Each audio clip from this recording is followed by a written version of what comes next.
नियम की बड़ी मार मन पे पड़ती है। मन को मारने के लिए नियम का बहुत पालन करना जरूरी है।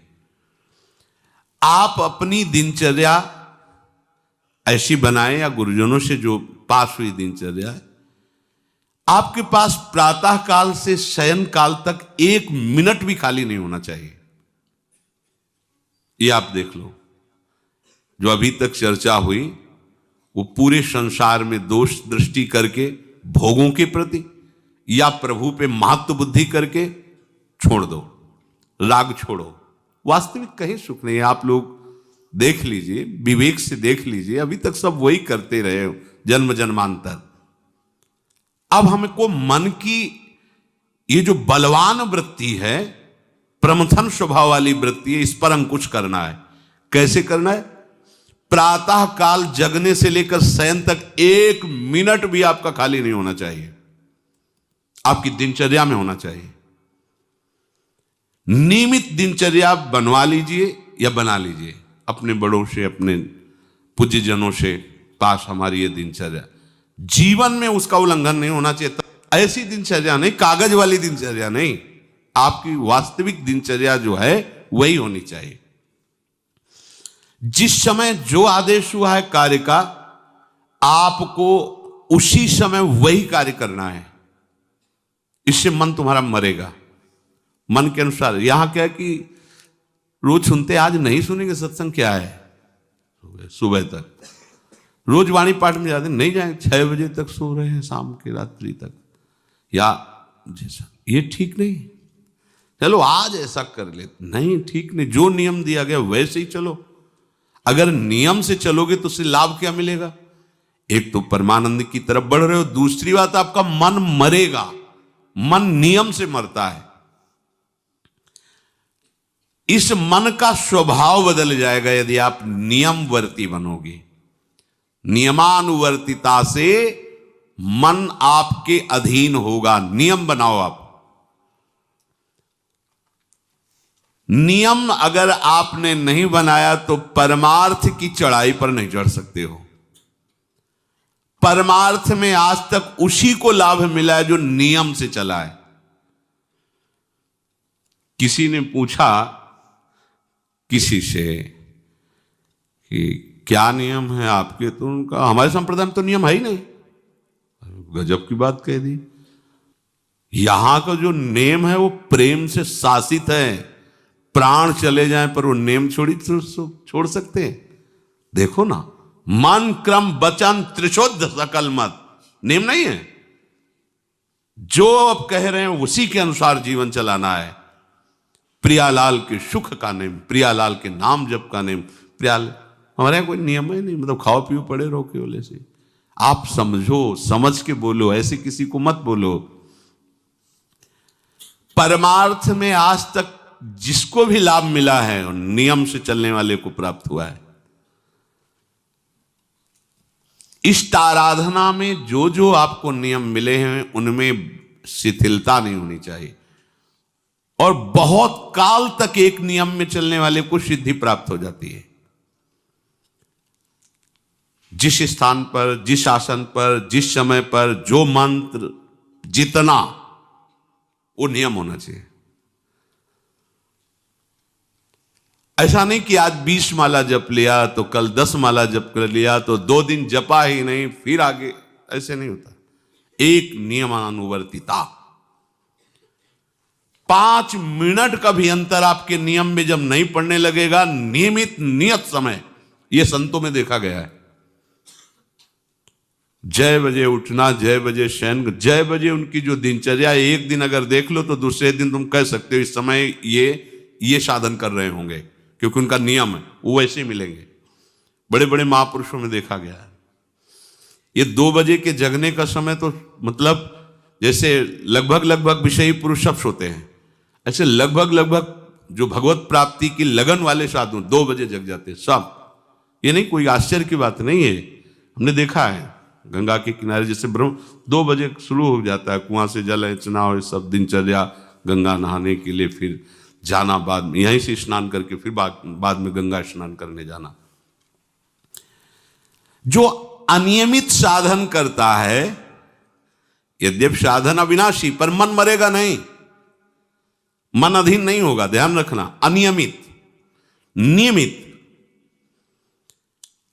आज 1 घंटे बैठे, कल 30 मिनट बैठे, परसों 10 मिनट, और फिर आगे बैठे ही नहीं 2-4 दिन, बिल्कुल नहीं, ऐसा नहीं। चाहे 10 मिनट से शुरुआत करो तो 11 होना चाहिए, कभी 9 नहीं होना चाहिए।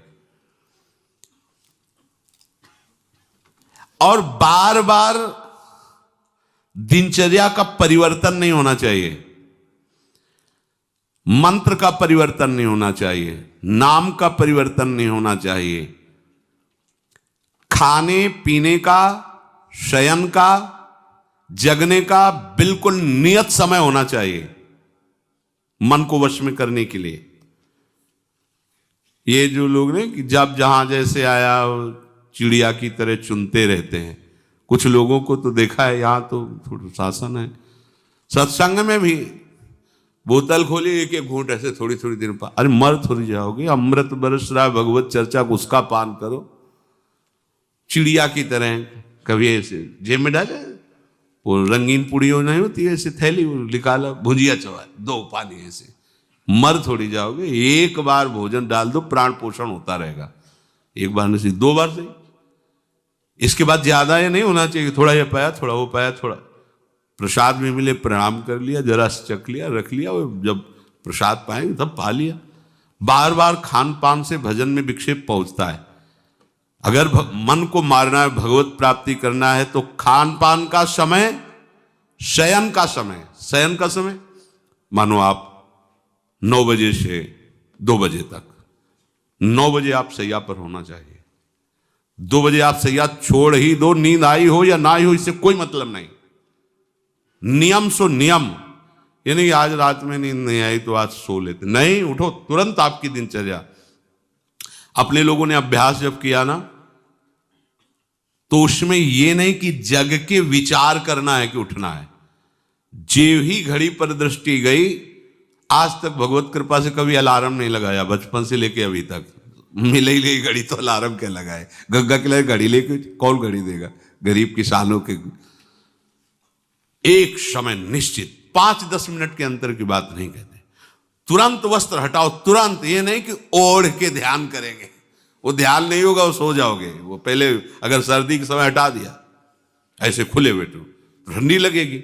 अब नाम जप करो जितनी देर तुम्हारा नियम हो, नहीं तो चलो अपना शौच स्नान पवित्रता, फिर उस शयन वाले आसन पे न बैठे। अगर फिर नहा धो करके बैठ जाओगे तो एक नींद पूरी और हो जाएगी उसमें। और प्राय लोग यही करते ना कि पहले तो बोले नहाने धोने की जरूरत नहीं, नाम जप कर लेंगे, उसी में बैठे। ओढ़ के अगर बैठ गए तो सूर्य उदय हो गए, कितने नाम जपा उनको खुद पता नहीं, क्योंकि वो कम्बल की उसमें, या नहा के जल्दी से ओढ़ के बैठ गए फिर सो गए।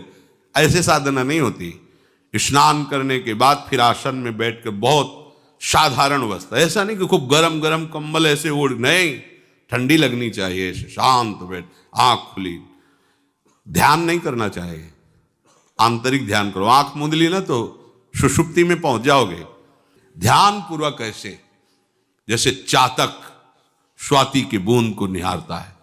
भागवत में आया कि कैसे सुरता होना चाहिए, वक्ता के प्रति चातक दृष्टि से देखते हुए एक एक शब्द श्रवण इंद्री से वो पान कर रहा है, ऐसे शांत तो एकदम देखते हुए ऐसे पान। श्रुता सोई परम सुजान, सुनत चित रति करे। आपके वस्त्र पहनने का ढंग, चलने का ढंग, बोलने का ढंग सात्विक होना चाहिए। सोमवार को अमुक रंग का, मंगल को अमुक रंग का, बृहस्पति को अमुक रंग का, ऐसे चलने की भी अलग अलग स्टाइल, अलग अलग से डालना का। अगर भगवत प्राप्ति करनी है तो सात्विक चाल हो, सात्विक भाषा हो, सात्विक वस्त्र हो। इनका भी बहुत प्रभाव पड़ता है, वस्त्रों का भी प्रभाव पड़ता है, चाल का भी प्रभाव होता है। अभिमान की चाल देखना, छाती में हड्डी हड्डी पर फैला के चल रहे मानो सूरवीर है। हाँ, जांग में मांस नहीं है, केवल पैंट ही पैंट दिखाई दे रहा है, बात ऐसा अभिमान है, ऐसे टांग चला मानो ये सब नहीं, सात्विक वृत्ति से चलो, सात्विक कपड़े पहनो। ऐसा नहीं कि अब लाल ही पहनना है तो अमुक कंपनी का आना चाहिए, लाल रंग का या पीले रंग का। कितने का स्वेटर? बोले 1,70,000 का है। अपना जीवन सात्विक हो, सात्विक वस्त्र भी वस्त्र और हमारा चलना भी सात्विक हो, हमारा बोलना भी सात्विक होना चाहिए। अब इसके बाद उपासक को देखो, ये तो नियमावर्तिता हुई। अपने मन के ऊपर हर समय दृष्टि रखनी। उपासक शब्द इसीलिए है, विषयी पुरुष नहीं रख सकता। उपासक को हर समय मन पर दृष्टि रखना है। क्या सोच रहा है, ऐसा क्यों सोच लिया इसने, ऐसा क्यों ये प्रेरणा आई? क्या हमारा भोजन गलत हुआ, क्या संग गलत हुआ, क्या हुआ? पूरी जांच हो रही। आप सच्ची मानना, प्रारंभिक बात तो अलग है कि मन पूर्वश, नहीं तो ऐसा नहीं है कि काम के विषय में सोचने लगे, ये लोभ के विषय, ऐसा नहीं है। आपका संग गलत हुआ, आपका दर्शन गलत हुआ, आपका गलत श्रवण हुआ, भोजन गलत हुआ तो ही हो सकता है। नहीं, ऐसे नहीं कि भगवत चिंतन की धारा में बीच में काम आ जाए, बीच में क्रोध आ जाए। प्रारंभ में तो ऐसा होता है, लेकिन आगे बढ़े हुए उपासकों को फिर ये दिनचर्या में अपनी जांच करनी, क्या गलत हो गया, आज क्या खाया जो हमारे मन में ऐसे विचार आ रहे हैं, आज किसका संग किया जो हमारे मन में ऐसे विचार आ रहे हैं। यद्यपि बड़ा कठिन है मन की जांच करना, क्योंकि हम मन ही बने हुए हैं, तो जांच क्या करेंगे? जांच तो वो कर सकता है जो थोड़ा मन से अलग हटा है ना, दृष्टा भाव देख रहा है मन को। हम तो मन ही बने हुए हैं, जो चाहता है वो हम चाहते हैं। देखो ना, बहुत बातचीत से समझ में आता है। आज हमारी ये खाने की इच्छा है, आज वहां जाने की इच्छा है, तुम्हारी थोड़ी, मन की है। थोड़ा अलग हट करके देखो, फिर उसमें निर्णय करो, सही है या गलत। जो जो विचारों में आप सपोर्ट दे देंगे वो मन के संस्कार बन जाएंगे। आप सपोर्ट नहीं देंगे तो संस्कार नहीं बनेगा। ये बहुत खास बात है। जब आप भजन में बैठे हो, साधन में, या चलते फिरते उठते बैठते, ये जो शास्त्र विरुद्ध गंदी स्फुरणा दे, आप बिल्कुल इसको सपोर्ट मत करना, नहीं ये संस्कार बना देगा। फिर वो आपके न चाहने पर भी आपको परेशान करेगा। और यदि आप बिल्कुल उदासीन रहे, जैसे पागल आदमी पीछे बोलता चला जाए, आप कुछ मत बोलो, वो दूसरी दिशा में चला जाएगा, ऐसे ही मन शांत हो जाएगा आपका। ये आपको फेंकता, आप परेशान मत होना, ये फेंकता रहेगा जो उसने जमा किया है, फिर शांत हो जाएगा, फिर नष्ट हो जाएगा, उसका विषय स्फुरण नष्ट हो जाएगा। अगर कहीं मन भगवत संबंधी सलाह दे तो उसको दुलार करना चाहिए, सराहना कर, वाह आज आपने बहुत सुंदर बात। मन आपको कभी कभी अच्छी सलाह दे, और जहां आपको बुरी सलाह देने लगे तो फिर उसको धिक्कार दो कि प्रभु से बढ़कर तुमको ये लगा, प्रभु के नाम रूप से बढ़कर लगा। अंदर होना चाहिए, बाहर भले मत। ऐसे हो गए ना, वो सुधरने लगेगा। बस ये अच्छे से ध्यान रखो, जब ये गलत प्रेरणा करे तो या तो एकदम उदासीन, और या फिर इसको डांट लगा दो, प्रभु की तरफ चलना है, क्या गंदी बात अंदर।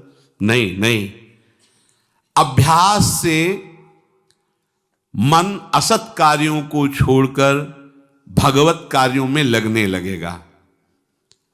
धीरे धीरे जब इसको स्वाद मिलेगा तो पूरा का पूरा ये आपके अधीन होने लगेगा। ऐसा नहीं है कि मन वश में नहीं, मन वश में की वश की बात, मन की ताकत नहीं होती कि विषयों में चला जाए।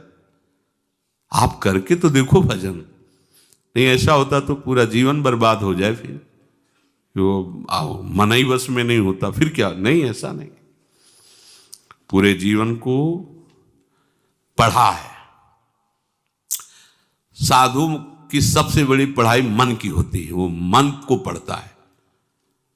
पूरे जीवन मन को पढ़ा है उसने, देखा है मन, अब क्या परिवर्तन, अब क्या परिवर्तन, अब क्या स्थिति, अब क्या स्थिति। सच्ची मानिए, एक दिन मन मनमोहन बनकर के अनुभव करा देता है। कहीं और अनुभव नहीं होता, इसी में अनुभव होता है। निहाल कर देता है, धन्य धन्य कर देता है। बस इसके असत वासनाओं, असत चेष्टाओं, असत स्फुरणाओं का आप साथ न दें तो ये आपसे अलग हो नहीं सकता, ये भगवदानंद में डुबो देगा।